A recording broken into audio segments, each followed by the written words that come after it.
চলুন আমরা ওখানে গিয়ে বসে আজকে নাট্যশাস্ত্র আলোচনা করি। আসুন।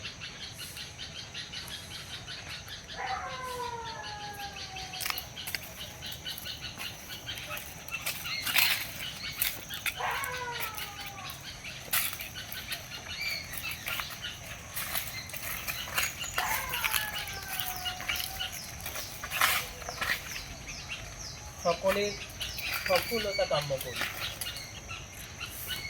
আপনাদের যার যা প্রশ্ন আছে আমাকে উপস্থাপন করুন, আসন গ্রহণ করুন।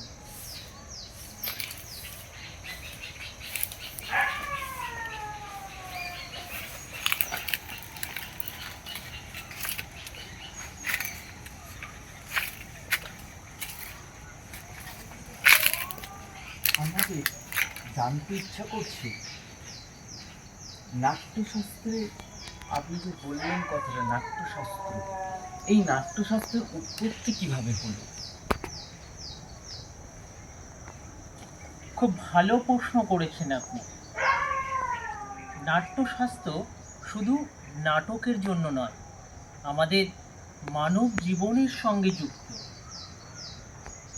ঋগ্বেদের পর থেকে, ত্রেতা যুগের পর থেকে মানুষ ক্রমশ লোভের দিকে প্রকট হয়। তখন ইন্দ্র ব্রহ্মার কাছে প্রশ্ন করে, এর থেকে নিরুপায়ের উপায়। এবং ইন্দ্র বলেন, এমন একটা উপায় বেছে দিন আমাদের, যার মধ্যে থেকে মানুষের মধ্যে অর্থ, কাম, লোভ, মোক্ষ সমস্ত কিছু থেকে যেন আমরা বেরিয়ে আসতে পারি। এবং এমন একটা উপায় হবে যা দৃশ্যমান এবং শ্রবণের মাধ্যমে আমরা করতে পারি। ইন্দ্রের এই কথা শুনে ব্রহ্মা ইন্দ্রকে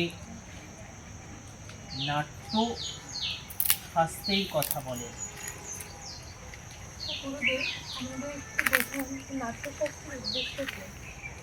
খুব ভালো। নাট্যশাস্ত্র হলো মানুষকে বোঝাবার জন্য, সমাজকে সচেতন করার জন্য একটা ভালো পথ। আমরা যদি শুধু মুখে বলি, মানুষ বুঝবে না। আবার আমরা যদি শুধু দেখাই, মানুষ চিনবে না।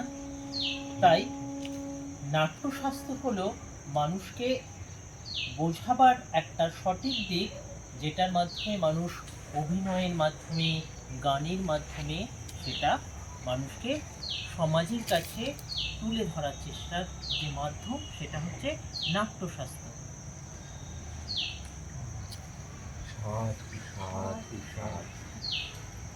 আচ্ছা গুরুদেব, আমাদের নতুন বেদ কেন কালে সৃষ্টি করা হয়েছিল?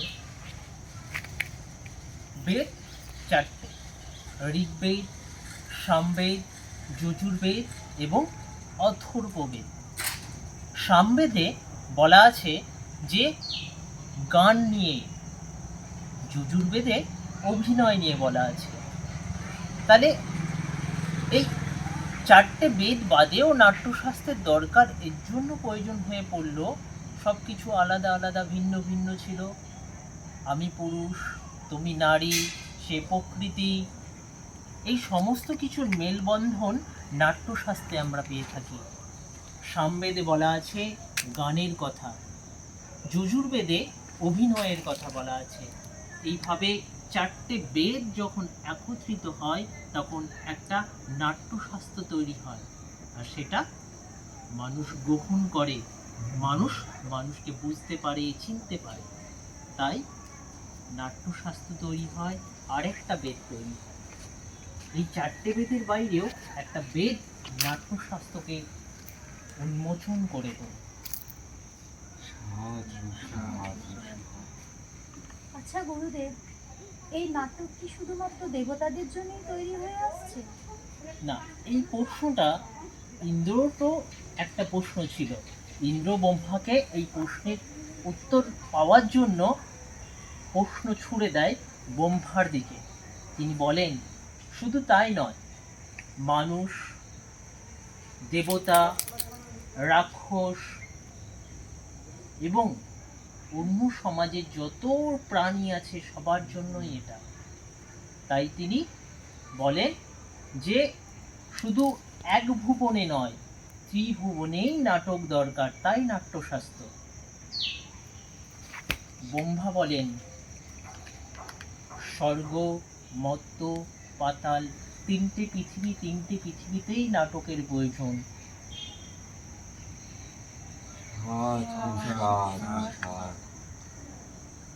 আচ্ছা, এর উপাদান যদি একটু বলেন। নাট্যশাস্ত্রের উপাদান খুব সুন্দর। শাস্ত্র বলতে আমরা কি বুঝি? যেখান থেকে আমরা জ্ঞান অর্জন করি। এই জ্ঞান দুটো ভাগে ভাগ করা হয়, একটা হচ্ছে তথ্য জ্ঞান আর একটা হচ্ছে তত্ত্বজ্ঞান। শ্রুতি শুনে শুনে বলা আর প্রকৃতি থেকে পাওয়া একটা হচ্ছে তত্ত্বজ্ঞান আর একটা হচ্ছে তথ্যজ্ঞান। এই নাটকের উপাদান স্বরূপ আমরা সামবেদের কিছু গানকে আমরা অনুসরণ করি। অভিনয় হেতু আমরা যজুর্বেদের বিভিন্ন ক্যারেক্টারকে আমরা অনুশীলন করি, তা মানুষের সমাজে তুলে ধরার চেষ্টা করি। আর উপাদান বলতে আরো কিছু আছে, সেগুলো যেমন পুরুষ, প্রকৃতি, আমরা কার হিসেবে নাট্যচর্চা করছি, তার ক্যারেক্টার কি হবে, সে কেমন চলতো, কিভাবে দাঁড়াতো, কিভাবে বসতো, এগুলো সবই নাট্যশাস্ত্রের একটা আঙ্গিকভাবে লেখা আছে। তাতে বলা আছে সাধু সাধু সাধু। এই যে আপনি নতুন বেদ শুরু করেছেন, লিখেছেন, আমরা দেখতে পাচ্ছি এটাকে পঞ্চম বেদ বলে আপনি আখ্যা দিচ্ছেন। এর গুরুত্ব সম্বন্ধে যদি দুটি কথা বলেন। এর গুরুত্ব এটাই যে একটা সময় ক্রেতা যে যুগ ছিল, যুগের পর থেকে মানুষ লোভী হতে থাকে, তাদের মধ্যে হিংসা বাড়তে থাকে, তাদেরকে বোঝালে তো বোঝানো যাবে না। তাই ব্রহ্মা, ঋগ্বেদ, সামবেদ, যজুর্বেদ সমস্ত কিছু থেকে একটা আলাদা শাস্ত্র রচনা করলো, যেটা হচ্ছে নাট্যশাস্ত্র, যার মাধ্যমে মানুষের কাছে, সমাজের কাছে একটা সঠিক বার্তা আমরা প্রদান করতে পারি। তাই পঞ্চ যে বেদের কথা তোমরা বলছো নাট্যশাস্ত্র, সে নাট্যশাস্ত্রের অ্যাকচুয়াল নাট্যশাস্ত্র কিন্তু বেদ নয়, একটা শাস্ত্র।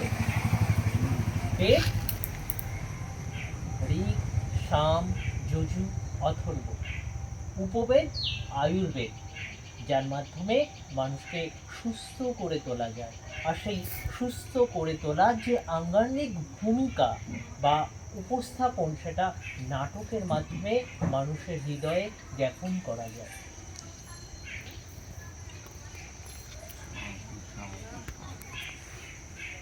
আজকের দিনে তাহলে এই পঞ্চম বেদের প্রাসঙ্গিকতা আমরা সবাই শুনতে পাচ্ছি, জানতে পাচ্ছি।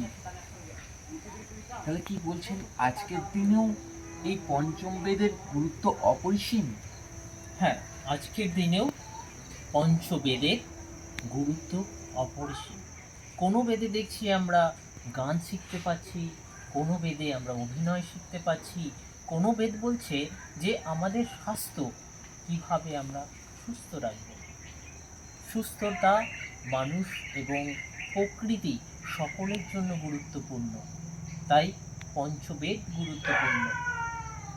আমরা মানুষ পঞ্চবেদ সম্বন্ধে জানবো। আমরা মানুষ পঞ্চভূতে তৈরি, আবার পঞ্চভূতেই লীন হয়ে যাব। সাধু সাধু।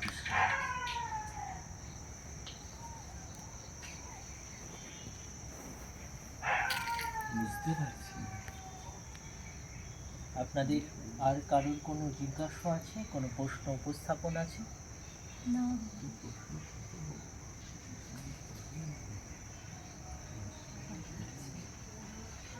আমি আজকে তোমাদের নাট্যশাস্ত্র তো একটা পাঠ, নাট্যশাস্ত্র কেন হয়েছিল সেটাও আমরা আলোচনা করলাম। কিন্তু নাট্যশাস্ত্রকে আমরা জীবনের সঙ্গে, আমাদের মনের সঙ্গে, আমাদের সমাজের সঙ্গে, প্রকৃতির সঙ্গে কেন মিলিয়ে দেব? ঠিক ঠিক ঠিক। এই জগৎ, স্বর্গ, মর্ত্য, পাতাল, মোহ, মায়া সবই অভিনয়। আমি, তুমি শুধু অভিনয়ের জন্যই বেঁচে আছি। যদি এই অভিনয় না থাকতো, হয়তো আমরা বেঁচে থাকতে পারতাম না। আচ্ছা, মানুষ সৃষ্টি কেন হয়েছিল?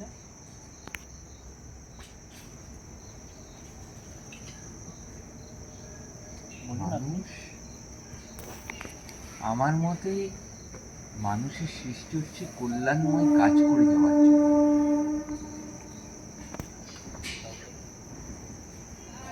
খুব ভালো উত্তর দিয়েছেন আপনি।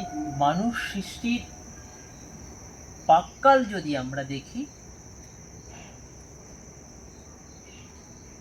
আমরা দেখব যে তিনটে ধাপ, স্বর্গ, মর্ত্য, পাতাল, তিনটে পৃথিবী, তাদের তো বাঁচতে হবে, বাঁচাতে হবে।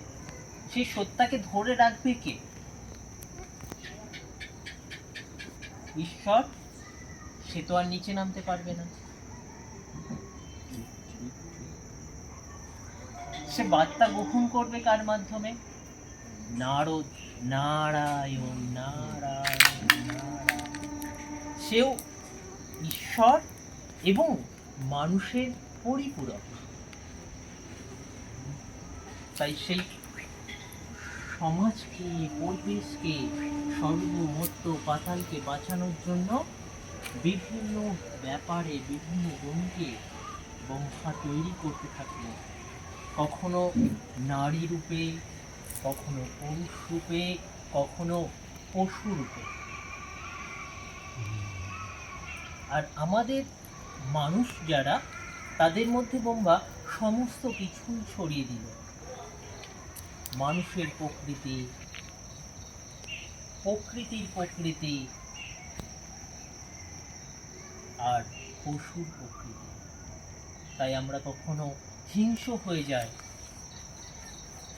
কখনো লোভের বশবর্তী হয়ে যায়, কখনো কাম আমাদেরকে আঁকড়ে ধরে।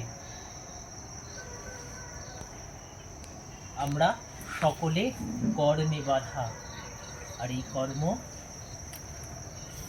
নিষ্কাম কর্ম আর সকাম কর্ম।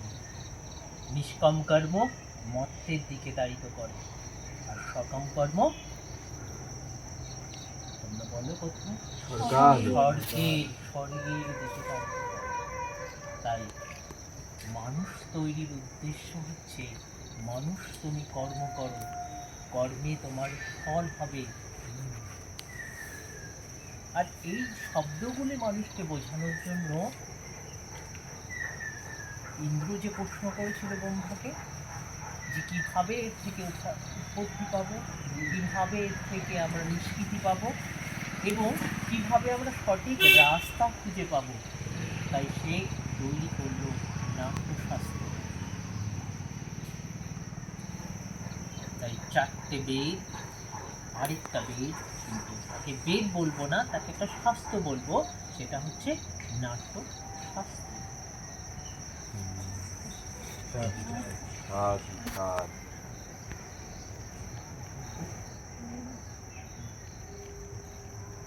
সকলে চোখ বন্ধ করো।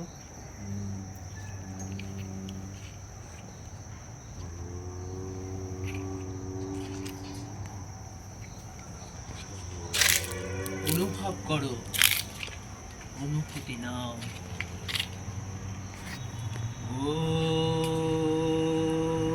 ওম অসত মা সদ্গময় তমসো মা জ্যোতির্গময় মৃত্যুর্মা অমৃতঙ্গময়। হে ঈশ্বর, আমাদের অন্ধকার থেকে আলোর দিকে নিয়ে চলুন। মৃত্যু থেকে আমাদের অমরত্বের দিকে নিয়ে চলুন। আমরা সেই ঈশ্বরকে কাম্য করে আজকে আমাদের আলোচনা সমাপ্ত করব। আমরা পরবর্তী সময় আবার কোনো শাস্ত্র নিয়ে আলোচনা করব। সকলের প্রস্থানের অনুমতি।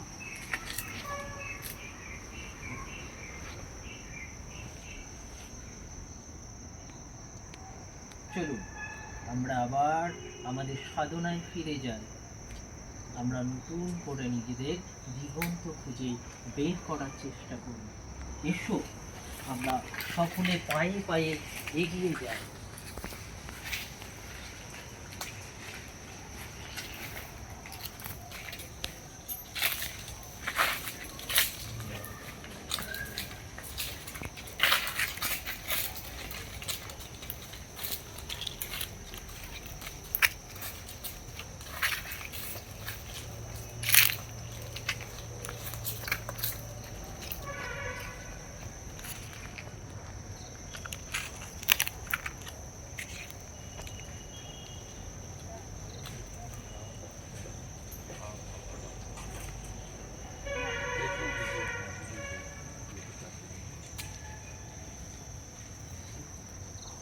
এই যে গাছ, এই গাছ আয়ুর্বেদের সঙ্গে যুক্ত।